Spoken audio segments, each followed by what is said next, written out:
All right. Thank you for joining me. We are going to begin our front end walkthrough of the multi-application impact tracking power application. So for starters, I want to walk you through a couple of the different items that you'll see on your screen. We have our incident selector on the left-hand side here. As you can see, when you select an incident, it brings up different meta details about the incident. So it'll have some IDs that help with sending consequential incident requests and status updates with the GUID, the list and consequential incident edition links, things along those lines. So you'll also see there are three main functions that we're going to be walking through. One of them is going to be creating a new multi-application impact tracker. One of them will be sending the requests for additional applications that are impacted to add their own consequential incidents. And another one would be sending status updates for the incident and all of the child incidents in a tabular form. That would be through the major incident teams chat channel.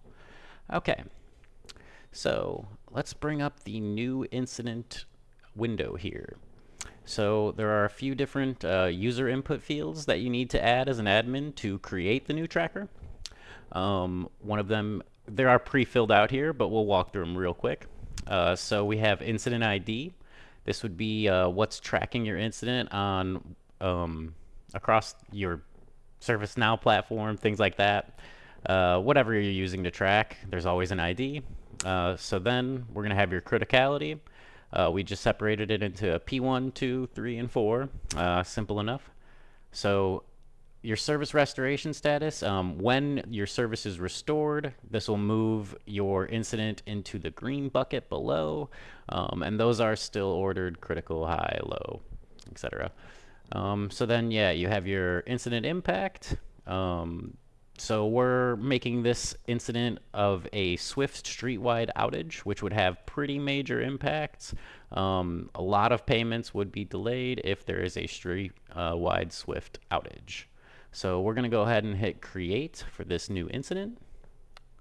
Once that happens, you'll see this new multi-app tracker flow is running notification at the top of your screen. You'll also see this window pop up here and a timer. Once the timer hits 30 seconds, it's going to refresh your incident selector. And it does that because in the background, a Power Automate flow has been called. It has to go through quite a few different steps to create the tracker, add the different fields to the correct default view, add things to the new form for creating new items, things along those lines. And we'll dive a bit deeper into that soon. But as you can see, once it hit 30 seconds, the timer's disappeared and the window refreshed. So we now have this critical P1, which we just created on our master tracker, which we can select. So this goes ahead and shows you those meta details I was talking about earlier. These are things you can edit from this window right here. If you wanted to change the criticality, if it gets upgraded through an incident, or once the service is restored, you can mark that here, and you just hit that checkbox. So we're going to go ahead and see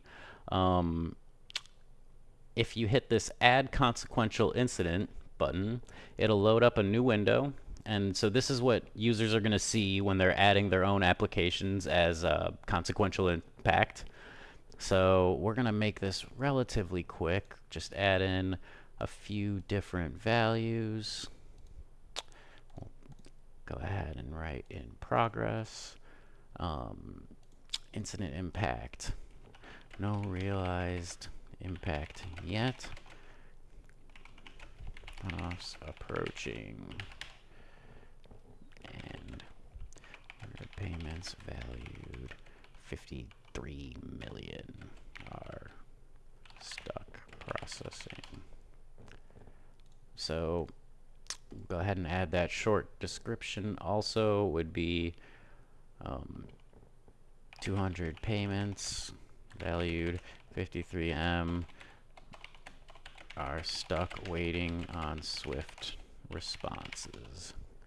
Okay, so we're going to go ahead and add Sue Thorne as the contact and save this item. So now we're going to go ahead and look at the other two functions, which would be requesting consequential incidents and sending status updates. Now, requesting consequential incidents is simple enough.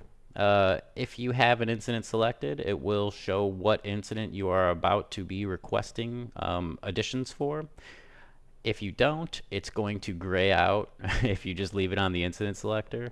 So we're going to go ahead and choose the one we just selected, and we're going to hit send. That will then also show that a new flow has started. So this flow is very quick. It's probably already done. We're going to pull up the Teams window and go to the Global Major Incident channel. So for this test, as you can see, shows very clearly right at the top, hey, this is the incident. It's critical. We got our priority here. And then just the short description that was entered by the admin who created the tracker. So when they click that, you'll be brought to the same window I used. We're going to add a second incident here. The reason for that is that we want to show more than one in the tabular form when we're showcasing the status updates. So we'll make this even quicker. Just really test ID, test name, test everything, right? It's a test. So we will test impact, test description, etc. And I'll add myself as a contact. All right, so we'll save that item there, and as you can see, we now have these two different items. One's a little bit more what you would expect an app team to add, and one is just real quick, wanted to get out test. All right, so back to the window of our Power application. We are still selecting the critical P1, and we're going to load up the send status update window. So you have two options here. You can either send it to stealth or send it to self as a staging opportunity. This will allow you to check what the output will be on Teams before you send it to this major global incident channel with all these higher level stakeholders dealing with sometimes multiple incidents, but either way, incidents that are impacting multiple applications and trying to make sure the remediation goes through for operations and all these different moving parts, right? So we're going to send one to self, and then we're going to send one to the channel. And you can see both of them do show a new notification from the front end. All right, so go ahead and pull that up. So this is what it looks like from the major channels perspective. It makes a really nice table that would be really easy to follow to understand exactly where each of the child incidents are in their remediation. We also can see that it's still in progress as far as the parent incident for their recovery, and you get the impact summary as well. So yeah, this is just a real smooth, concise way to make sure to show the update to all of the different users. And just as a heads up, right? This is what it looks like when you're sending it to yourself. So maybe you're thinking, oh, these should actually be marked as restored, or they didn't actually update the impact list.